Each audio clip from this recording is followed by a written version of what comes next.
सभी लोग का स्वागत है हमारे इस क्लास में। और आज हम बात करने वाले हैं सीपीयू इन हिंदी। सीपीयू क्या है? सीपीयू का पूरा नाम सेंट्रल प्रोसेसिंग यूनिट होता है। सीपीयू को कंप्यूटर का प्रोसेसर भी कहते हैं क्योंकि यह यूजर के द्वारा दिए गए डेटा और निर्देशों को प्रोसेस करता है। सीपीयू कंप्यूटर का दिमाग होता है। बिना सीपीयू के कंप्यूटर कुछ भी काम नहीं कर सकता।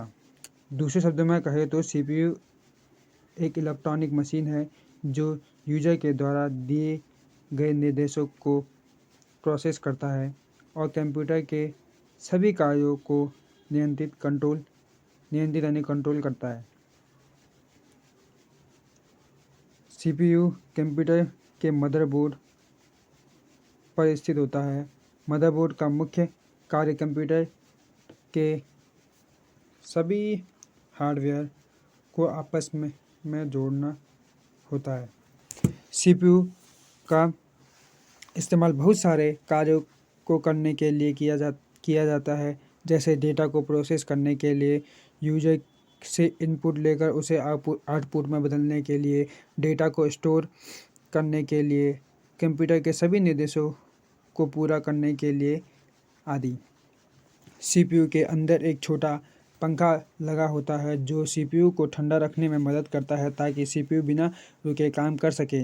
सीपीयू इनपुट और आउटपुट डिवाइसों को आपस में कंजुगेशन करने में मदद करता है।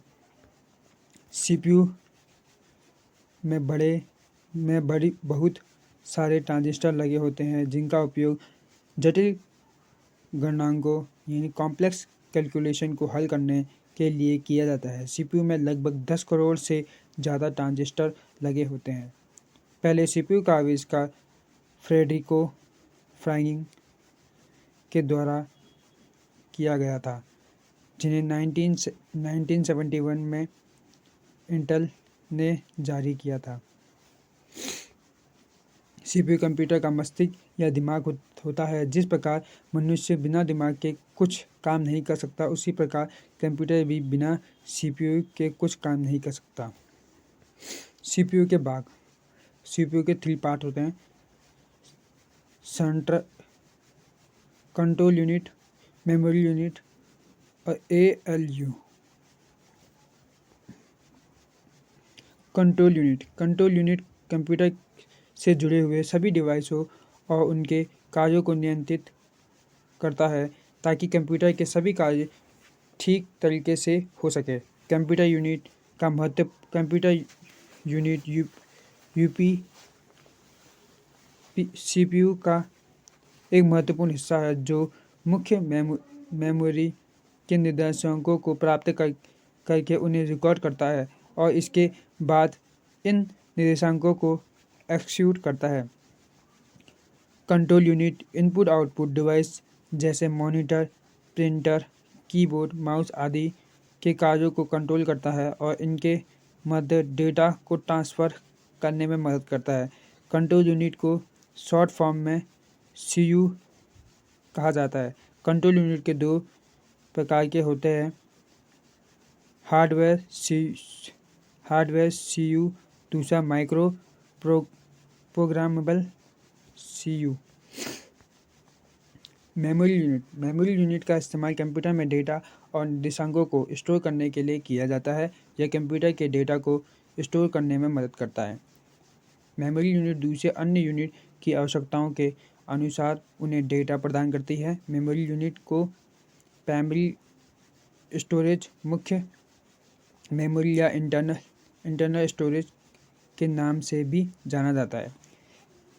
कंप्यूटर के 2 प्रकार की मेमोरी होती है, पहली प्राइमरी मेमोरी और दूसरी सेकेंडरी मेमोरी कहलाती है। प्राइमरी मेमोरी एक ऐसी मेमोरी होती है जिसमें सीपीयू के द्वारा सीधे एक्सेस किया जा सकता है। प्राइमरी मेमोरी को इंटरनल मेमोरी भी कहा जाता है क्योंकि यह सीपीयू के अंदर लगी होती है। सेकेंडरी मेमोरी वह मेमोरी होती है जिसे डायरेक्ट सीपीयू के द्वारा एक्सेस नहीं किया जा सकता। इन मेमोरी की स्टोरेज क्षमता अधिक होती है जिसकी वजह से यह बड़ी मात्रा में डेटा को स्टोर कर सकते हैं। ALU का पूरा नाम अर्थमेटिक लॉजिक यूनिट है। अर्थमेटिक लॉजिक यूनिट होता है, यह CPU का एक महत्वपूर्ण हिस्सा है जिसका इस्तेमाल अंकगणितीय और लॉजिक तार्किकीय कार्यों करने के लिए किया जाता है। अंकगणितीय कार्य में गुणा, भाग, जोड़, घटाना जैसे कार्य शामिल होते हैं और लॉजिक कार्य में डेटा का चयन करना, दो संख्याओं की तुलना करना आदि कार्य शामिल है। ALU को कंप्यूटर का गणितीय मस्तिष्क भी कहते हैं क्योंकि यह गणित की कैलकुलेशन करने में मदद करता है। कंप्यूटर में एक प्रकार का ऑपरेशन कोड होता है जो ALU को यह बताता है कि समय कौन से कार्य को पूरा करना है। एक CPU के अंदर एक या एक से अधिक ALU हो सकते हैं। तो अब बात करते हैं हमारे बाइनरी सिस्टम के बारे में। कंप्यूटर में बाइनरी सिस्टम का मतलब है संख्याओं को दर्शाने के लिए केवल दो अंक 0 और 1 का इस्तेमाल करना।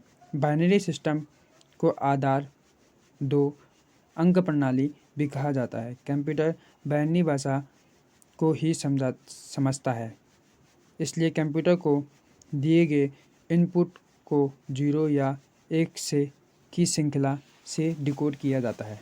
बाइनरी सिस्टम कंप्यूटर विज्ञान, प्रोग्रामिंग और डेटा स्टोरेज में एक अहम अवधारणा है।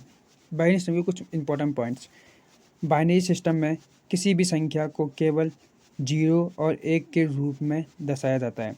बाइनरी सिस्टम में गिनती किसी भी दूसरी संख्या प्रणाली की तरह ही होती है। बाइनरी सिस्टम में एकल अंक से शुरू करके बढ़ते क्रम में हर प्रतीक के जरिए गिनती आगे बढ़ती है।